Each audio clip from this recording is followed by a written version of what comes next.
Indonesia. Kali ini Forum Anak Daerah Kabupaten Kota Baru akan mengajak kalian untuk berbincang mengenai autisme. Nah, sebelumnya kalian udah tahu belum sih apa itu autisme?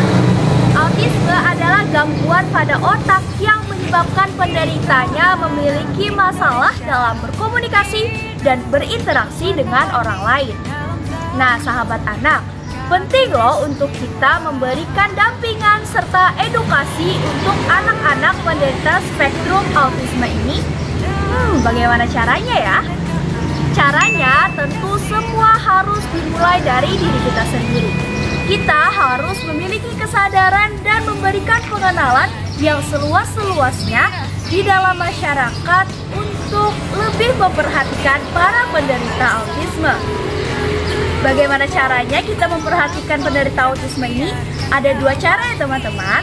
Yang pertama adalah melalui media-media, dan yang kedua, jika kita diizinkan dan menyanggupi, kita bisa langsung terjun dan berinteraksi secara tatap muka dengan para penderita autisme ini. Nah, jika kita langsung bertatap muka dengan penderita autisme ini, tentunya akan memberikan manfaat yang lebih. Yang pertama adalah kita bisa lebih memahami bagaimana kondisi mereka sebenarnya, dan yang kedua tentunya akan memberikan pengalaman tersendiri untuk kita. Dan yang terakhir, jangan lupa ya teman-teman untuk selalu mengajak masyarakat dalam menjaga, memperhatikan, dan tidak melakukan kesalahan dalam menangani anak-anak penderita autisme. Teman-teman, tahu tidak sih kalau ternyata tanggal 2 April itu diperingati sebagai Hari Kesadaran Autisme Sedunia atau World Autism Awareness Day. Nah, Hari Kesadaran Autisme Sedunia ini ditetapkan oleh PBB atau Perserikatan Bangsa-Bangsa dengan tujuan untuk mendorong negara-negara anggota PBB agar lebih memperhatikan kesejahteraan dari penderita autisme di seluruh dunia. Dengan diperhatikannya kesejahteraan mereka, diharapkan bisa menimbulkan kesadaran yang lebih di dalam masyarakat sehingga kita dapat melakukan diagnosis yang lebih cepat terhadap penderita autisme ini. Dengan diagnosis yang lebih cepat pula, tentunya kita bisa menyarankan berbagai kegiatan-kegiatan atau terapi untuk para penderita autisme ini. Hari Kesadaran Autisme ini pertama kali disahkan Majelis Umum PBB pada 1 November 2007 dan ditetapkan pada 18 Desember 2007 melalui resolusi Majelis PBB 62/139.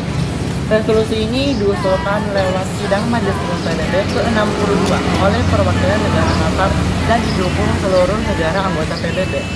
Dalam resolusi inilah, tanggal 2 April terhitung sejak tahun 2008 diperingati sebagai Hari Kesadaran Autisme. Dengan ditetapkannya hari ini, autisme sebagai masalah kesehatan global jelas mendapatkan perhatian dunia. Pengobatan penyakit autisme. Pengidap autisme tidak dapat disembuhkan. Oleh karena itu, orang tua harus mewaspadai gejalanya sendiri. Meski demikian, ada banyak jenis penanganan yang dapat dilakukan untuk membantu penyandang autisme agar dapat menyesuaikan diri dan mengembangkan potensi dalam diri mereka secara maksimal, seperti terapi perilaku dan komunikasi, terapi keluarga, dan pemberian obat-obatan dari dokter. Nah, sahabat anak, sebagai pemuda-pemudi yang bersosial baik, nggak ada salahnya loh kita mencari tahu dan menyerukan awareness terhadap penyandang autisme. Berikut ini beberapa hal yang mungkin bisa kita lakukan saat Hari Kesadaran Autisme berlangsung. Pertama, seminar mengenai autisme. Ajak teman-temanmu untuk mengunjungi sekolah LB luar biasa agar kita tahu apa aja kegiatan mereka sehari-hari. Respect terhadap orang-orang yang mempunyai kerabat penyandang autisme. Dan yang terakhir, berdonasi ke yayasan autisme jika memang kamu punya uang lebih dan atau signifikan, dan kamu juga bisa menyumbangkan pakaian masih layak pakai. Pada dasarnya, autisme mengganggu perilaku seseorang dalam 3 domain utama. Yang pertama, sosial, yang kedua, komunikasi, dan yang ketiga, perilaku yang berulang. Pada saat ini, autisme disebut juga dengan gangguan ASD atau Autism Spectrum Disorder, karena tingkat keparahan dan gejala yang dialami tiap-tiap pengguna berbeda-beda. Gejala autis, gejalanya gangguan interaksi kualitatif, gangguan komunikasi yang sejalan dengan kemampuan komunikasi nonverbal, perilaku repetitif yang terbatas dengan pola minat, dan perilaku serta aktivitas yang berulang.